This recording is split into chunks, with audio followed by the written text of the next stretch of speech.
estimated in America they created 10,000 chemical types in our food. Ở bên Mỹ thì họ đã nghiên cứu ra là trong thức ăn chúng ta có khoảng 10.000 các loại chất độc khác nhau. There's no control on it. Và thậm chí không kiểm soát nổi. They write the chemical name on the box. Họ có ghi những cái loại chất đó ở trong hộp. On the cookies, the crackers, and the cake, everything. Các loại bánh, các loại kẹo, rất nhiều thứ. Average consumer never read. Nhưng mà những người mà khách hàng bình thường thì thông thường chúng ta không bao giờ đọc. Anything sells in the store, we buy. Và chúng ta chỉ đến đấy thấy hấp dẫn chúng ta mua. No, I read everything. Nhưng mà khi chúng ta mua chúng ta nên đọc. If I don't understand the chemical, I put it back. Nếu mà nhìn thấy cái chất mà có hại cho sức khỏe là chúng ta không được mua. When your body accumulates too much chemical, problem come. Bởi vì nếu mà chúng ta nạp nhiều những cái chất đó vào thì cái vấn đề nó sẽ xảy ra. Liver problem. Vấn đề về gan, cancer, ung thư, inflammation. viêm. That's how it started. Và tất cả những cái đấy nó chỉ mới là bắt đầu. The worst thing is all these chemicals. Cái điều tồi tệ nhất đó chính là tất cả những cái hóa chất này. All these chemicals turn into xenoestrogen. Và khi mà vào cơ thể nó sẽ chuyển hóa thành xenoestrogen là nội tiết nữ. The petroleum oil not only toxic, but it goes into your body through the food, through the air, through the usage. It change your hormone. Khi mà các chất này nó vào cơ thể qua đường ăn uống, qua đường mình bôi qua da rồi hấp thu rồi chúng ta ngửi, chúng ta hít thở, thì khi vào cơ thể nó sẽ chuyển và nó làm dồn lại nội tiết của chúng ta. Scientists had written book 50 years ago. Có một cái nghiên cứu 50 năm trước. This scientist started environmental revolution 50 years ago. Và cái tác giả cuốn sách này viết 50 năm trước và nói về cái vấn đề environmental là về môi trường. It got translated in Chinese 3 years ago. 3 năm trước thì đã được dịch sang tiếng Trung Quốc. It might get translated to Vietnamese too. Tôi nghĩ rằng là họ sẽ sớm dịch sang tiếng Việt Nam. 50-year-old book is a classic environmental. 50 năm trước thì họ đã viết về cái vấn đề môi trường, môi sinh. We must need to educate the people to protect ourselves. Họ viết để giúp cho tất cả mọi người hiểu để bảo vệ chính bản thân mình. Petroleum oil will change your sex. Cái petroleum oil là cái dầu khai thác này nó sẽ thay đổi giới tính của bạn. I was in the airplane. Tôi đi máy bay ở bên Mỹ. In California. Ở California. The law required. Theo luật là họ có một cái yêu cầu. Posits say it contains chemical cause cancer, birth defect, and reproductive harm. Họ cảnh báo rằng là cái khu vực máy bay này là có những cái thứ mà chúng tôi phục vụ. Đây là cái môi trường mà có thể gây ra cái bệnh ung thư, rồi vấn đề về sinh sản, những vấn đề rối loạn hormone. This was posted when I walked in the airplane. Khi mà tôi bước lên máy bay thì tôi nhìn thấy cái bảng cảnh báo đấy ở trên máy bay. What's inside the airplane? Thì chúng ta biết rằng cái gì trên máy bay? Carpet, những cái mà nền, chairs, ghế chúng ta ngồi. they're all from chemical. Tất cả từ hóa chất. I sit there for 12 hours. Tôi đã ngồi đó 12 tiếng. From San Francisco to Hong Kong. Từ San Francisco về Hồng Kông. I'm breathing all those chemicals. Và chúng ta đang hít thở cái bầu không khí trên buồng máy bay này. Will cause cancer. Và nó sẽ gây ra cancer, ung thư. And will harm our hormones. Và nó sẽ làm hại hormone của chúng ta. It's posted in the airport. Đấy là trong máy bay. But in Asia, nhưng ở châu Á, nobody tell me anything. Chẳng có ai nói chúng ta cái điều gì. People don't know. Và mọi người không biết. That's why I don't use spray. Đó là lý do tôi không dùng những cái xịt. I don't buy perfume. Tôi không có mua nước hoa. I don't buy cosmetic. Cũng không dùng mỹ phẩm. For women, đối với phụ nữ, we have estrogen. Phụ nữ thì có cái nội tiết nữ. By woman, estrogen is their major hormone. Cái người nữ thì cái nội tiết nữ là cái nội tiết chính. Then because of the chemical, nhưng mà bởi vì cái chemical như cái hóa chất mà chúng ta vừa nói, now we have more estrogen. Khi vào cơ thể nó biến đổi thành nội tiết nữ cho nên người nữ có quá nhiều nội tiết nữ. That's why More and more women will suffer breast cancer, uterus cancer. Đó là lý do vì sao mà ngày nay rất nhiều phụ nữ đang bị ảnh hưởng bởi những cái bệnh gọi là ung thư vú.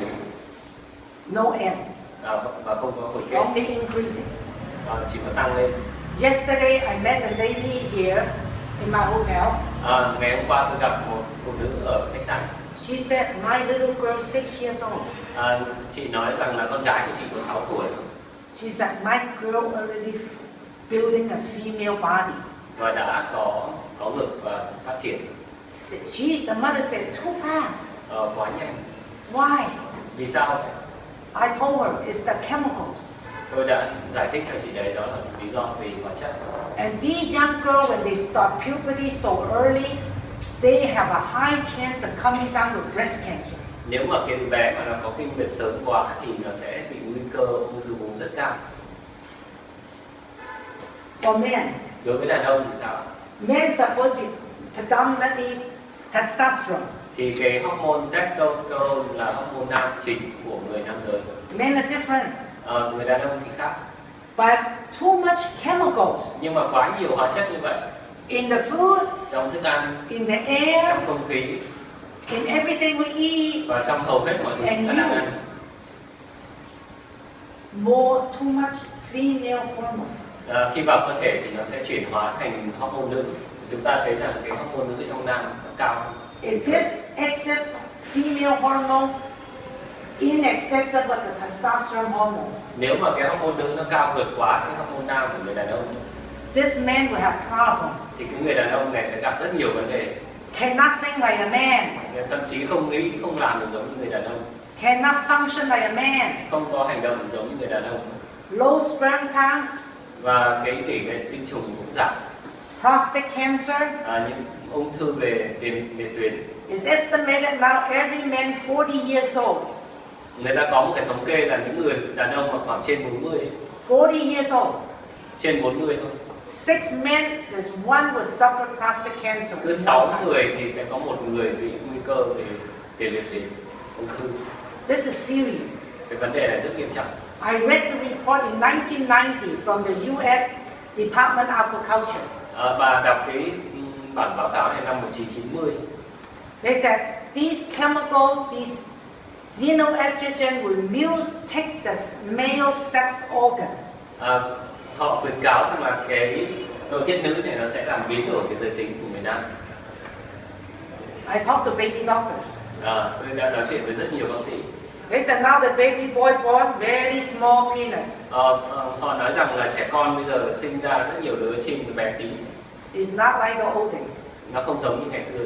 The world has changed. Thế giới trên toàn thế giới nó đang thay đổi. We all need to know so we can improve the society. Chúng ta cần phải biết và chúng ta phải bảo vệ cho chính bản thân mình. So our next generation will be healthy again. Thì hy vọng rằng cái thế hệ tiếp theo nó khỏe mạnh được. Because the more the people don't know if the new baby is coming right in the mother's stomach and the mother just eat bad food. Cái điều này rất nghiêm trọng bởi vì với những cái phụ nữ mà mang thai thì ngay cái thời kỳ mang thai mà người mẹ không biết ăn tất cả những cái loại thức ăn bẩn, thức ăn xấu này. And use all the chemicals. Và sử dụng tất cả những cái hóa chất. These chemicals. Những cái hóa chất này. Nails, hair dye. Cái tóc của chúng ta sẽ bị rụng này. All the things that make the girl pretty. Mà các phụ nữ thì dùng những cái sơn móng tay rồi làm đầu và làm cho xinh đẹp. They all petroleum oil. Và tất cả những đấy làm từ cái dầu khai thác. And these chemicals will go into the brain of the baby. Và những cái hóa chất đấy nó sẽ được hấp thu vào thai, cái não của trẻ con. And if the baby boy is a boy, nếu mà cái thai này là con trai, it will be eating up, absorbing all the female hormone. Thì nó sẽ đang bị hấp thu tất cả những cái hormone nữ của mẹ nó. So the baby can be born and behave like a lady. Và đứa trẻ được sinh ra thì nó sẽ có những cái hành xử giống như con gái. We have seen too many. Và chúng ta nhìn thấy bây giờ rất nhiều. It starts with the brain. Tất cả bắt đầu từ bên não của đứa bé. Shampoo. Dầu gội đầu, chúng ta biết là dầu gội đầu. You wash your hair, it goes through the skin. Rồi khi chúng ta ngồi đầu ấy, thì hóa chất nó sẽ đi vào cái da của chúng ta, nó phù hợp với cơ thể. That's why it's estimated that more boys will be suffering mental illness. Đó là lý do vì sao người ta khuyến cáo rằng là càng ngày càng nhiều những cậu bé đang bị ảnh hưởng là nạn nhân của cái việc này. Depression. Rất là tệ. Autism. Autism. Overactive kids. Những cái đứa mà có những đứa bị trầm cảm, có những đứa thì nó quá. Today many young boys very violent. Violent. Bipolar, mental problem. Có rất nhiều đứa trẻ bây giờ bị những vấn đề về thần kinh. Oh, their young boys will kick the parents. Có rất nhiều đứa bé nó rất là hiếu động, nó đá đánh bố mẹ lắm. In America, the school teacher for elementary school, the children will hit the teacher. Thậm chí là ở bên Mỹ có một số đứa trẻ nó còn đánh cả giáo viên. So children are taking medicine. Xong rồi những đứa trẻ đấy lại được uống thuốc. To control their emotion. Để làm điều khiển được cái cảm xúc của nó. It's happened everywhere. Nó xảy ra rất nhiều nơi trên thế giới. This is the reason why I'm coming back to Asia to teach about bad oil. Đó là lý do vì sao tôi quay về châu Á để tôi dạy mọi người về cái vấn đề dầu bẩn. You see, many children suffer allergy. Có rất nhiều đứa trẻ bị ảnh hưởng về cái vấn đề dị ứng. The nose all stuffy up. Mũi chảy. Itchy eyes. Mắt rụng suốt ngày. And eczema. Và bị cái eczema, bị ngứa. All these represent toxins. Nó gọi là nó thể hiện cái việc bị nhiễm độc. From the food. Từ thực phẩm. From the air. Từ không khí. From the water. Từ nguồn nước. And the doctors cannot help. Doctors just say allergy. Và bác sĩ không giúp được. Bác sĩ chỉ biết rằng đấy là dị ứng. My family suffered allergy for years, over 10 years. Gia đình trước đây của tôi đã bị ảnh hưởng cái bệnh dị ứng này hơn 10 năm. After I learned about all this, I changed my diet. Sau khi tôi nghiên cứu về dinh dưỡng thì tôi đã thay đổi toàn bộ cái khẩu phần ăn của tôi. No sugary drink. Không có uống những cái thứ có đường nữa. No chemical food. Không có ăn những cái thức ăn nhanh hoặc là những I'm healthy now. Và bây giờ rất là khỏe. No allergy. Không bị dị ứng nữa. So you see any children like that? Yes, just need to educate the parents. Nếu mà bạn nhìn thấy bất kỳ đứa trẻ nào mà bị cái vấn đề này thì cái vấn đề là phải đào tạo, phải hướng dẫn cho cái bố mẹ của nó. If the parents don't buy those junk food, the children will not eat the junk food. Nếu mà bố mẹ không có mua những cái thức ăn mà ăn vặt rồi đồ ăn bim bim các thứ thì trẻ con nó cũng không ăn đâu. That day, yesterday, that lady immediately said her relative got a boy 4 years old. Đó là lý do ngày hôm qua cái người phụ nữ mà có con bị phát triển sớm ấy, thì nói rằng có một đứa cháu trai nữa. Is suffering blood disease. Blood disease. Nó bị cái bệnh về máu. Yeah, only 4 years old. Có 4 tuổi thôi đã bị thiếu máu rồi. Yeah, many children. Bị tiểu cầu nó bị thấp. Now, many children today have high blood pressure. Thậm chí rất nhiều đứa trẻ ngày nay rất kỳ quặc, đấy là bị cao huyết áp. Last month I met a mother in Hong Kong. Tháng trước tôi gặp một người phụ nữ ở Hồng Kông. Her son 8 years old. Con trai của bà có 8 tuổi thôi. Playing ball. Chơi bóng. Got a stroke. Bị đột quỵ. 8 years old. Chỉ có 8 tuổi thôi. Got a stroke. Bị đột quỵ. It's happening. Cái điều này đang xảy ra. You might not know it. Các bạn có thể không biết về điều này. Because I work in the health area. Bởi vì tôi làm trong ngành dinh dưỡng về sức khỏe. I met many parents. Tôi gặp rất nhiều các bố mẹ. So mainly because children today don't drink enough water, don't eat vegetables, eat all the junk food. Bởi vì một trong những vấn đề nữa đấy là trẻ em ngày nay thứ nhất là không có uống đủ nước, rồi không có ăn rau và ăn rất nhiều những đồ ăn vặt, đồ ăn nhanh. Many people don't drink enough water. Và rất nhiều người cũng không uống đủ nước. They drink coffee and they drink tea. Và người ta uống trà, uống cà phê. I always ask the people, do you take shower every day with coffee and with tea? Các bạn có tắm bằng cà phê với cả bằng trà hàng ngày không ạ? What do you do when you wash your hair and wash your body? Khi chúng ta tắm thì chúng ta làm gì ạ? What do you use? Chúng ta dùng cái gì ạ? Water, right? Nước đúng không ạ? Well, what about inside? Và thế thì bên trong thì sao? You need water too. Chúng ta cũng cần phải có nước chứ. Why you just drink coffee and tea, no water? Tại sao bạn chỉ uống trà và uống cà phê? Today, I know many parents don't teach the children drink water. Và ngày nay tôi biết rất nhiều phụ huynh và không có dạy trẻ con uống nước. Because they don't drink water. Bởi vì bản thân họ cũng không uống đủ nước. Inside very dirty. Ở bên trong rất là bẩn. They accumulate poison. Và trong cái đường ruột nó tạo ra rất nhiều những cái chất độc. No water, no veggie, things will get through to the intestine. Không có đủ nước, không có đủ rau, chất xơ thì cái đại tràng và ruột non của chúng ta sẽ đóng cục và nó bị táo bón. You need to go toilet every day, every meal.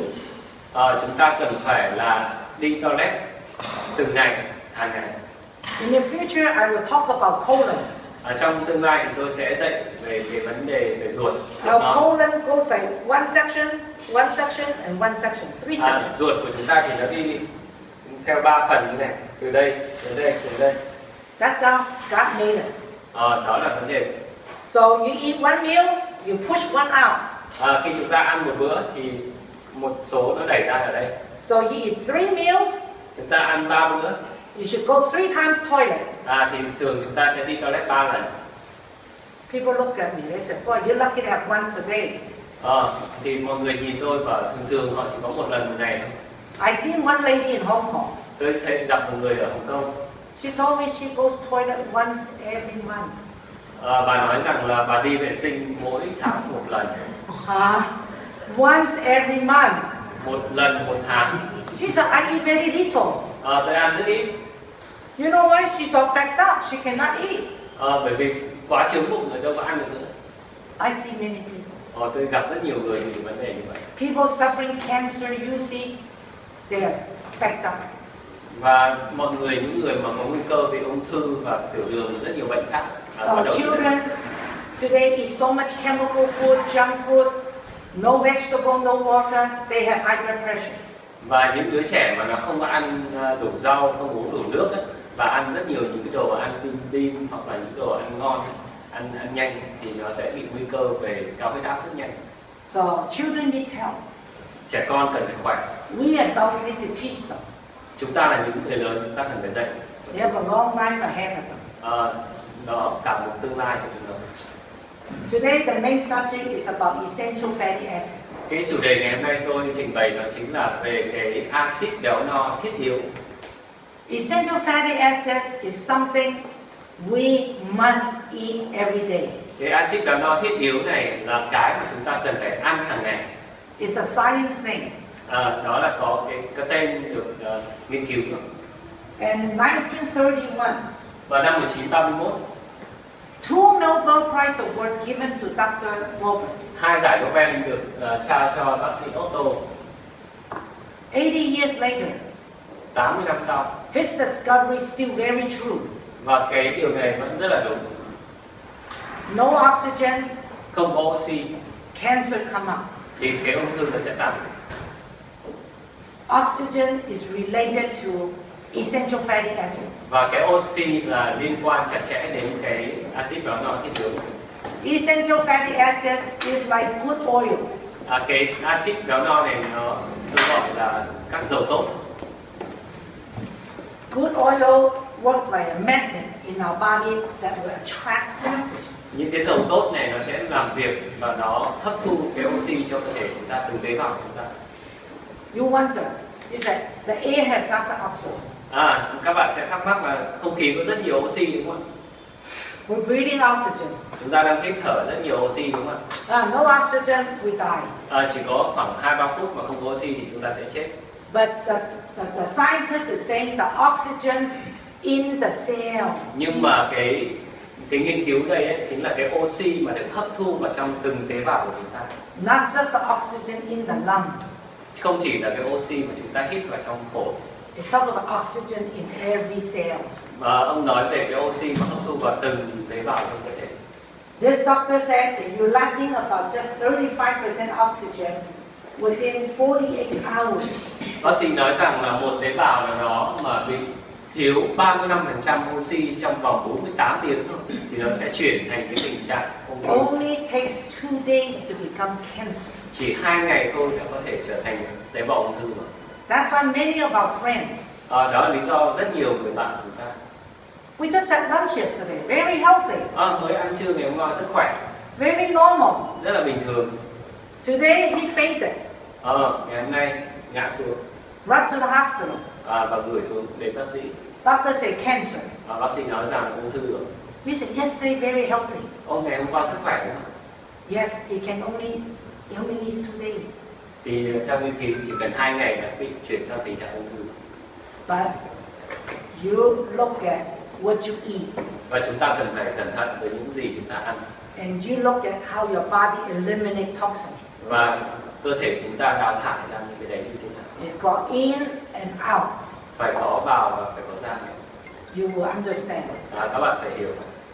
So the cell, every cell. Tất cả các tế bào.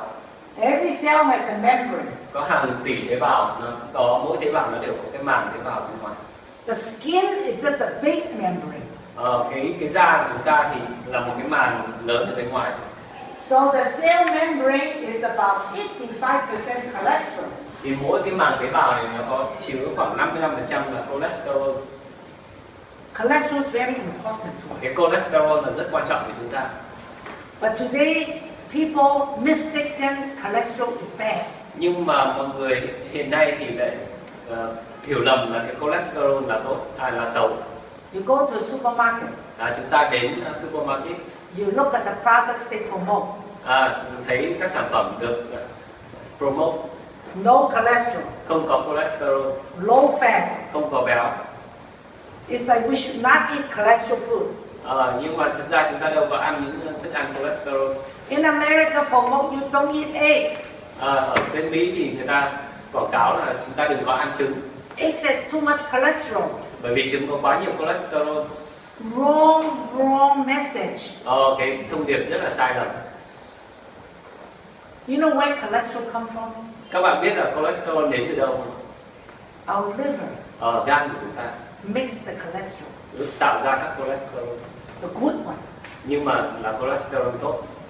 Where the bad one come from? Vậy thì cái cholesterol xấu là từ đâu đến?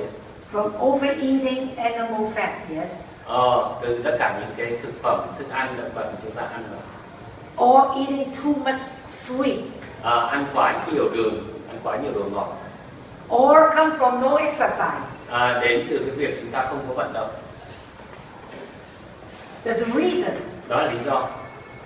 Our liver, if our liver very strong, we can change all the bad oil into good one. Nếu mà gan của chúng ta làm việc tốt thì nó có thể chuyển hóa thành cái cholesterol tốt. But if your liver is no good, nếu mà gan chúng ta xấu, không tốt, it'll stop working. thì nó không làm việc đúng như chức năng của nó. All the bad cholesterol will just stay and clogged up. Và tất cả những cái chất béo cholesterol xấu đấy nó sẽ tắc ở trong cơ thể chúng ta. For someone eat out of sweet or diabetes, nếu mà các bạn để ý những người mà ăn nhiều đường quá thì rất dễ bị tiểu đường. They very easy to get fatty liver. Và rất dễ bị cái bệnh gọi là béo mỡ gan. You know, in America they just announced children 10 years old today, 10 years old. Ở bên Mỹ người ta nghiên cứu là trẻ con 10 tuổi having fatty liver. thì đã bị mỡ gan. You know the next thing after fatty liver is liver cancer. Các bạn biết rằng là khi đã bị mỡ gan hoặc bị bệnh về gan thì rất dễ chuyển sang ung thư. 10-year-old kid have fatty liver. Có 10 tuổi thôi đã bị béo mỡ gan rồi. Very high chance of getting liver cancer. Thì cái nguy cơ bị ung thư rất là cao. Average people don't understand why. Thì thông thường những người thông thường không hiểu vì sao.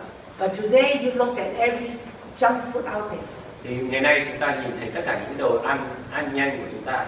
Everything sweet. Cái gì cũng ngọt, cái gì cũng đường. No water. Không có nước nữa. No vegetable. Không có rau nữa. That's how you poison the liver. Đó là lý do tại sao chúng ta đang đầu đầu với gan. And when this bad cholesterol, your cells will become cancer. Và nếu mà cái cholesterol ở màng tế bào chúng ta là những cholesterol xấu, nó không hấp thu được oxy, thì tế bào này rất nhanh chuyển sang ung thư. Today I tell you this bad oil can be exchanged. Ngày nay thì những cái dầu này có thể đào thải và thay đổi được. If you know how to eat good oil, nếu mà các bạn biết được rằng là cách để cung cấp những cái dầu tốt ở trong cơ thể. That's why essential fatty acid must take it every day. Đó là lý do người ta gọi vì sao gọi là dầu axit béo no thiết yếu, bởi vì chúng ta cần phải ăn hàng ngày. It must be cold pressed. Nó phải được chiết xuất lạnh, fresh, và rất là tươi. When you eat the good oil, good essential fatty acid, khi chúng ta ăn những cái thức ăn tốt, dầu tốt, the bad oil will come out. Thì cái dầu bẩn nó sẽ được đào thải. That's how the body works. Đó là cái cách vận hành của cơ thể. If you don't take in good oil, nếu mà chúng ta không ăn đủ những cái dầu sạch đó, all this bad oil just stay inside. Thì tất cả những cái dầu bẩn nó vẫn cứ tắc ở bên trong cơ thể. Because our body needs fat. Bởi vì cơ thể chúng ta cần chất béo. You know, like the weather is getting cold. Chúng ta thấy rằng là thời tiết lạnh đúng không? Our skin getting dry. Da chúng ta sẽ khô. Because our fat is burning. Bởi vì cái dầu chúng ta nó đang đốt. We don't have enough fat. Chúng ta không đủ cái dầu. That's the indicator. Đó là cái nghiên cứu. So when the body start eating good oil, khi mà cơ thể chúng ta bắt đầu ăn vào những cái bad oil, những cái bad dầu oil tốt, will come out. Thì cái dầu bẩn nó sẽ đi ra. Then your cells will be healthy again. Khi đó thì tế bào chúng ta sẽ khỏe. You have good oil, the oxygen can go in. Khi mà cái dầu tốt thì nó sẽ hấp thu được oxy tốt hơn. So important for the children. Cái sản phẩm sâu rất đặc biệt cho trẻ con. Because if they just have all bad oil, they will not be smart. Nếu mà nó bị nạp vào rất nhiều những cái dầu bẩn thì nó sẽ không học tốt và nó không thông minh. In America, they already check these children with problem. They cannot, the brain cannot function. Ở bên Mỹ người ta đã nghiên cứu là cái não của trẻ con ngày nay nó không có làm được đúng theo cái. They cannot focus. Nó không tập trung được. They cannot concentrate. Không tập trung và nó cứ lăng xăng. Because they have so much bad oil. Bởi vì trong não của nó hấp thu quá nhiều cái dầu bẩn. So that's how these tumors grow. Đó là lý do vì sao những cái khối u nó cứ lớn dần. It takes 20 years to grow a tumor. Thì thường khoảng 20 năm để tạo thành cái khối u. Tumors do not grow in one day. Những khối u thì nó không phát triển trong một ngày. Yeah, many people have these fat lumps. Có rất nhiều người bị những cái khối u nó bằng khoảng này. I tell you that people go to the doctor to remove the tumor. Tôi nói với bạn rằng là nếu mà họ đến bác sĩ để cắt cái khối u đó ra. After you cut, next 3 will come up. Thì sau đó 3 cái khác nó sẽ mọc. So better not to cut it. Tốt hơn là đừng có cắt. You should take the good oil, clean it out. Chúng ta cứ tốt nhất là dùng những cái dầu tốt, dầu sạch ấy, là để đào thải những cái dầu bẩn, cái tumor đấy. Once it clean out, it will shrink. Khi mà rửa sạch thì nó sẽ nhỏ lại. Now I talk about the brain. Bây giờ tôi nói về cái não. The brain is very fatty, have lots of fatty tissue. Ở não chúng ta 60% là chất béo. It's 60%. 60%. Not muscle. Không phải cơ nhé, ở não không phải cơ. It's not bone. Nó không phải xương. It's fatty tissue. Nó là chất béo ở trên này, ở não chúng ta. You just think, what have you been eating? Chúng ta thử nghĩ là chúng ta đang ăn cái gì ạ? You can figure out you have good brain or bad brain. Chúng ta sẽ biết ngay được rằng là chúng ta đang nuôi não hay là nuôi ở đâu. Não chúng ta có được cho ăn Now, không? they estimated 60 years old. 60 years old. 60 tuổi. 20% of the 60 years old people will suffer Alzheimer's disease. 60 tuổi, người ta thống kê là những người mà trên 60 bây giờ đa số thì sẽ bị cái bệnh lãng trí và hay quên. I was in Germany in September. Mấy tháng trước thì bà ở bên châu Âu.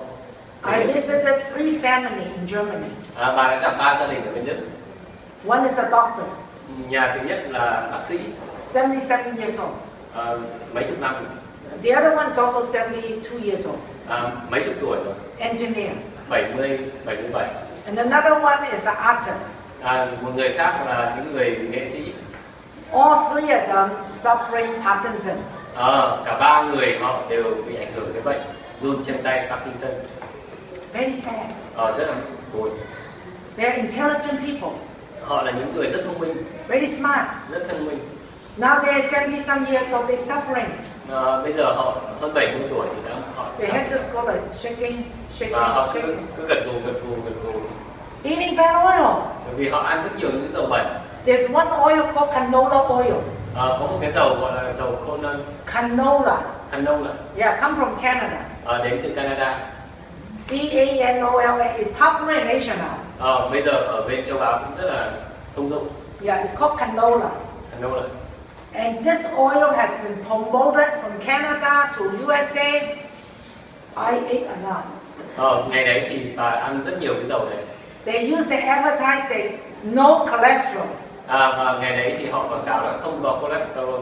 It's a vegetable. Nó là veggie từ rau. They made it into oil.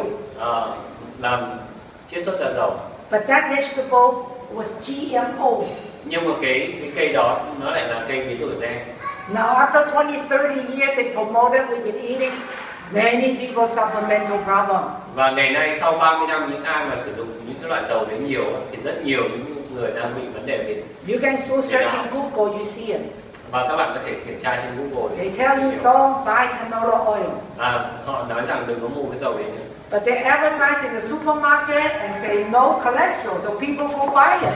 Nhưng mà họ quảng cáo ở siêu thị và trên TV ấy, rất là hay cho nên mọi người cứ đến mua. So today I hope you understand you need good cholesterol. Ngày nay tôi muốn các bạn hiểu rằng là chúng ta cần phải có cái cholesterol tốt. Yeah, you need to eat 1 egg, 2 egg every day. Chúng ta cũng có thể ăn 1-2 quả trứng mỗi ngày. Yeah, good healthy egg. Và cái quả trứng đấy là quả trứng tốt đấy.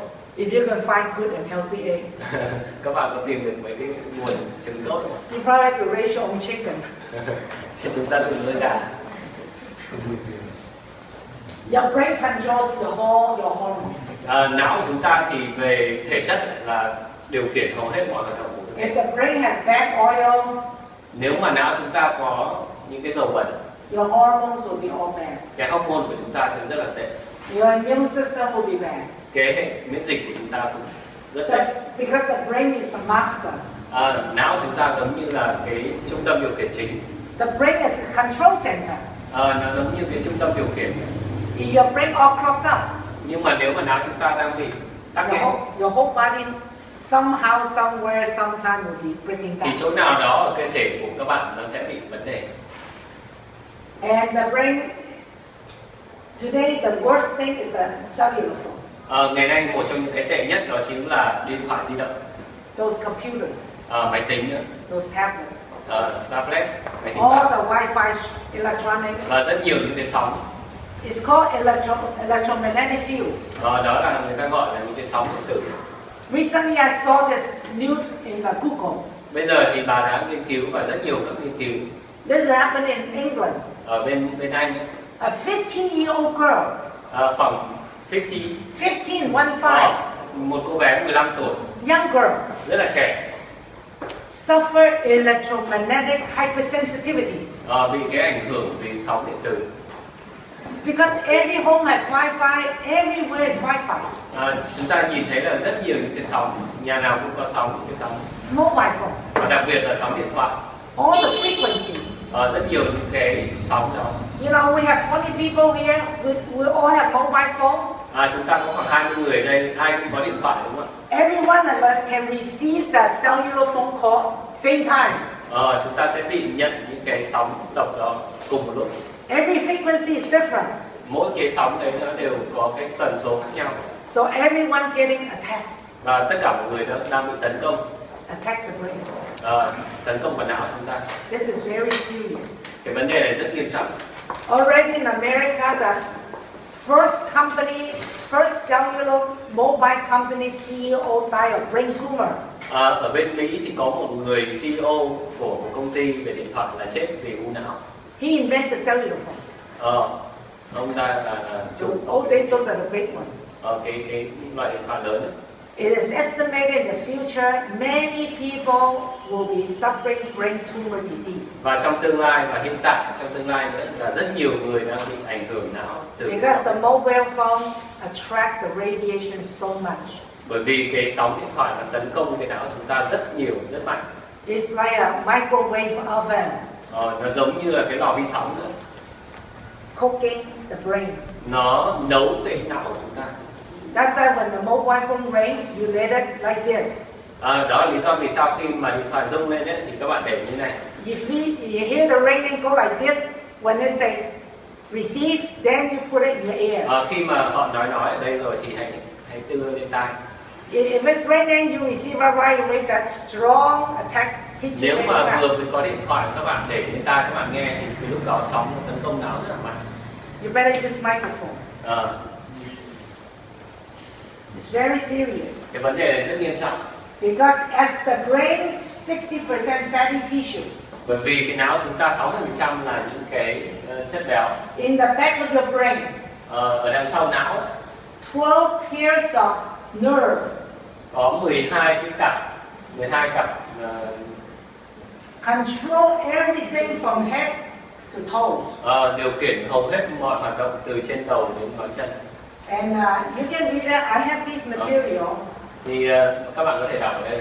I can tell you, number 2, number 3, number 4, number 6, control your eye. Có 4 cái mà tập trung điều khiển hoạt động của mắt. You see people's eyes go like this. Nếu mà các bạn nhìn thấy những người mà mắt nhìn thẳng này. I visit many mental people in the hospital. Tôi đã đến gặp rất nhiều những người bị vấn đề về thần kinh ở trong bệnh viện. Those people don't look at you. Nếu mà những người mà họ không nhìn thẳng vào bạn mà nhìn lệch như thế, Their eyes are funny. thì cái mắt nó rất là buồn cười, nó bị lệch này. One time I have a grandmother ask me.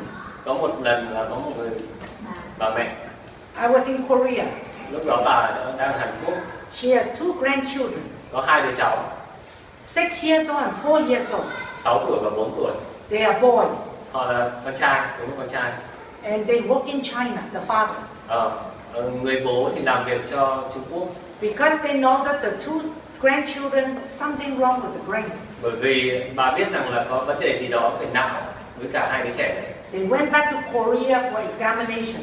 Và quay về Hàn Quốc để kiểm tra. They checked the brain specialist. Vào cái chuyên khoa về não. These 2 children had brain damage. Thì 2 đứa trẻ này đang bị tổn thương não rất nặng. So the grandma asked me, any good food for my children? Thì cái người bà là có cái sản phẩm gì, hỏi bà Suzy là có sản phẩm gì tốt cho This was like 10 years ago. Khoảng 10 năm về trước. I said nothing. Tôi trả lời là rất khó tìm. But I did ask her. Và tôi đã hỏi bà đấy. I said, your children's mother. Thì cái người mẹ của đứa trẻ này, which is the lady's daughter. Okay. I said, how is your daughter's skin condition? Thì cái tình trạng da của người con như thế nào? Cái tình trạng của người mẹ Remember của the hai đứa trẻ. skin, the membrane 55% cholesterol. Các bạn nhớ là da chúng ta là 55% là cholesterol, đúng không? The brain is 60%. Não chúng ta là 60%. So if you have dry skin, not enough oil, nếu mà chúng ta có cái da khô mà không đủ dầu, anybody suffering skin disease, rất nhiều người bị cái bệnh ngứa da, eczema, đổ điểm.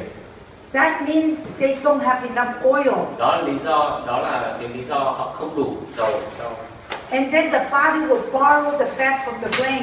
Và cái cơ thể chúng ta nó sẽ mượn cái dầu từ não để cung cấp cho cái da của chúng ta. So the lady told me the daughter suffers skin disease. Cái người bà thì nói rằng là con gái của bà bị cái bệnh về da. When she like 15 years old. Từ khi 15 tuổi. She got married and gave two children birth at age 30. Khoảng 30 tuổi thì đẻ 2 đứa con. So she didn't have enough good oil for the two sons. Bởi vì là người mẹ đã không có đủ dầu tốt cho 2 đứa con. You understand what I'm saying? Các bạn hiểu cái tôi nói chưa?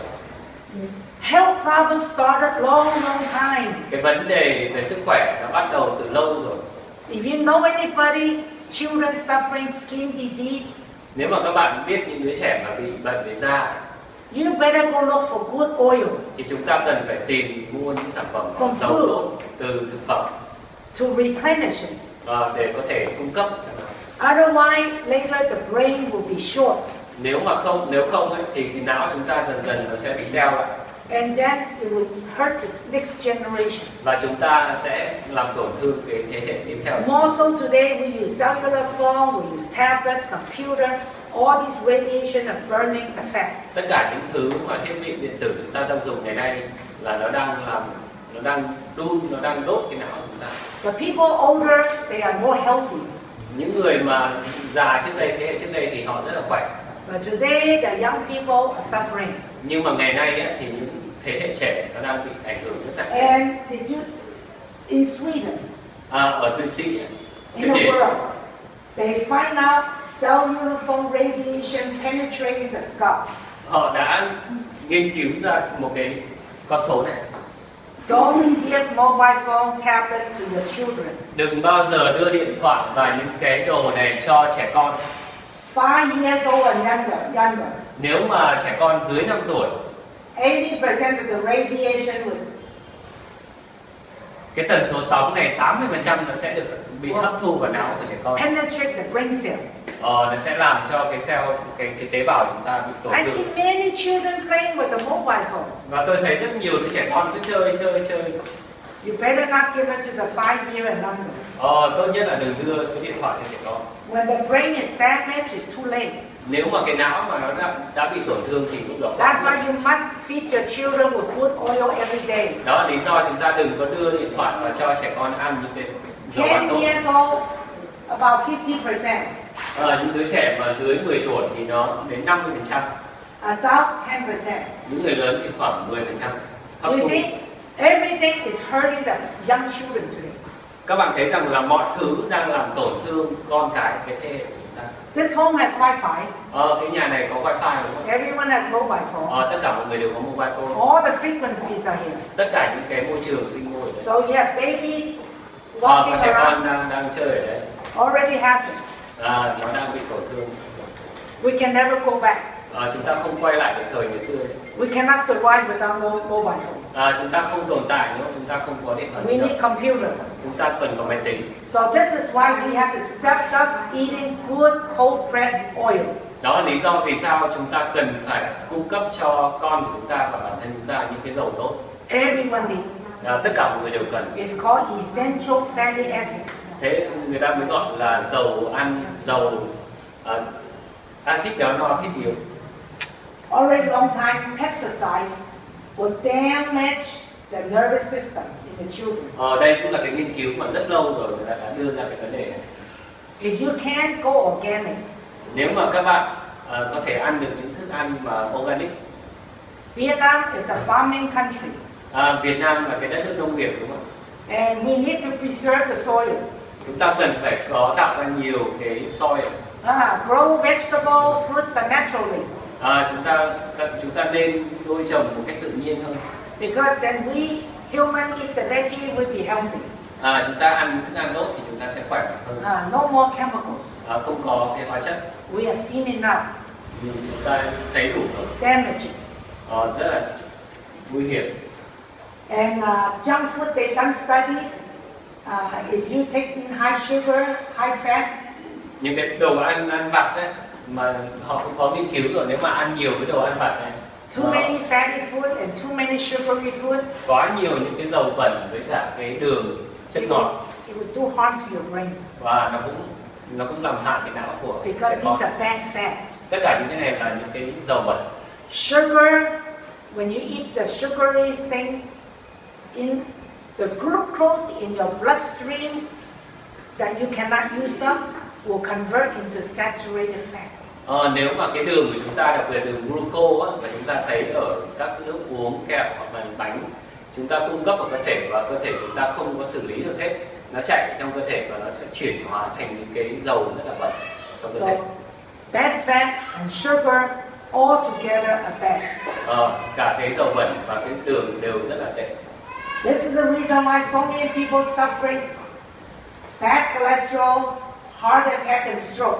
Đó là lý do vì sao ngày nay rất nhiều người đang bị ảnh hưởng là cái cholesterol bẩn này, rồi bị u và đặc biệt là cái vấn đề về đột quỵ. Cái vấn đề về cao huyết áp nữa nó đang xảy ra. I have seen people taking good oil, cold pressed oil. clean up and become like this. Và bà đã thấy rất nhiều người mà sau khi họ hiểu ra và họ cung cấp những dinh dưỡng tốt và đặc biệt là cái dầu tốt thì những cái chất bẩn này nó đã được đào thải ra. Good oil allows the oxygen break up the blood clot. Những người mà bị tắc nghẽn, bị đông máu cục ấy, thì khi mà dùng những cái dầu tốt nó sẽ giúp cho việc mà phá vỡ cái cục máu đông ra. That oil very sticky. Những cái máu của mọi người rất là dính. I think all the ladies especially will know. Tôi nghĩ rằng là hầu hết phụ nữ đều biết. You at home cooking. Ở nhà chúng ta nấu ăn đúng không ạ? After one month you don't clean up.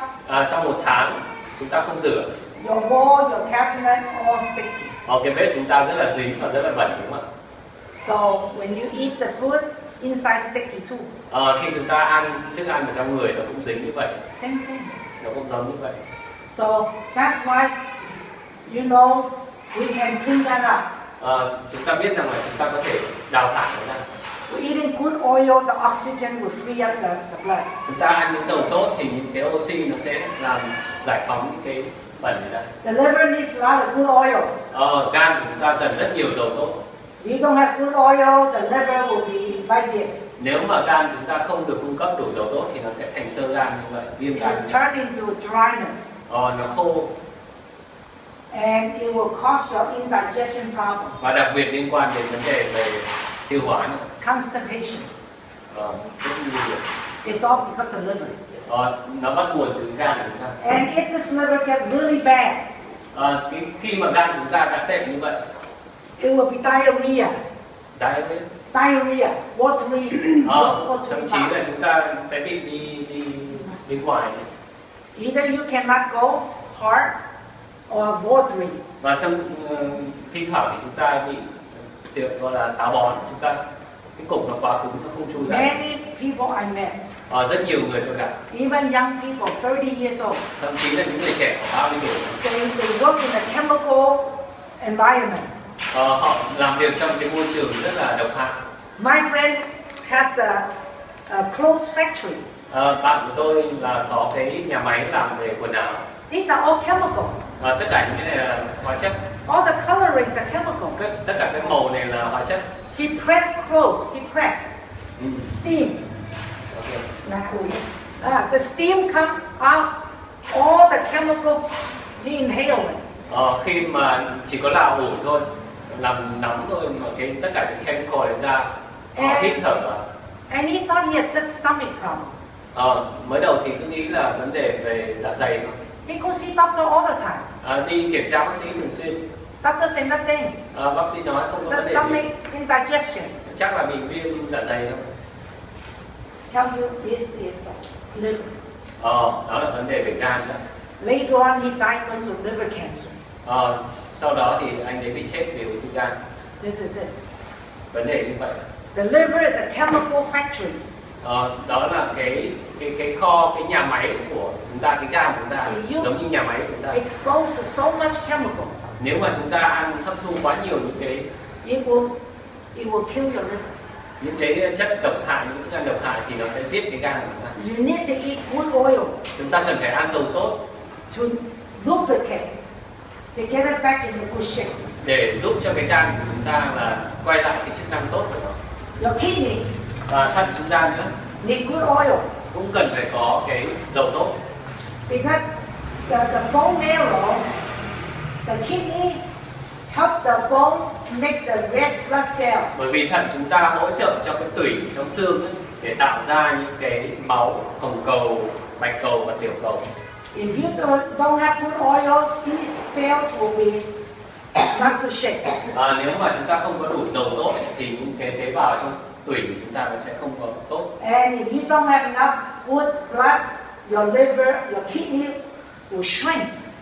Nếu mà chúng ta không có cái đủ máu ấy, thì thận chúng ta rất dễ bị suy. Will dry up. Nó sẽ bị khô. Nó không hoạt động. Many people have to go dialysis. Rất nhiều người đang bị vấn đề về thận và họ phải đi cắt thận, mổ thận và chạy thận. It is clogged up. Và nó đang bị mất chất thận. Most of the people when they're over 60 years old already kidney reduced function. Hầu hết mọi người bây giờ cái chức năng thận nó đang bị giảm, nó đang bị suy. So red cell, white cell, platelet, all from the bone marrow. Kể cả ba loại máu là hồng cầu, bạch cầu và tiểu cầu đều đến từ tủy của xương. I tell people, you know how to clean yourself every day. Tôi chia sẻ cho mọi người là làm sao chúng ta rửa từng tế bào của chúng ta. You use the shampoo and soap. Nếu mà bên ngoài thì chúng ta dùng dầu gội và sữa tắm, đúng không? Because if you just use water, cannot clean. Nếu mà chúng ta chỉ dùng nước thì nó không sạch, nó vẫn bị dầu rất là bẩn. These are chemicals.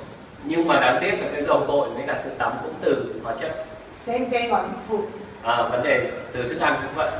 We must have good essential fatty acid to clean inside every day. Chúng ta hãy tưởng tượng chúng ta cần phải có cái dầu gội bên trong nữa, thì đó chính là cái essential fatty acid, là cái acid béo non thiết yếu. That's why my company is coming in to open in Vietnam. Để rửa sạch trong cơ thể chúng ta, đó là lý do mà bà đưa cái dòng sản phẩm này về mình. I call it internal shampoo. Bà gọi đó là cái internal shampoo là cái dầu gội bên trong cơ thể. You take it every day, good oil, then you're healthy.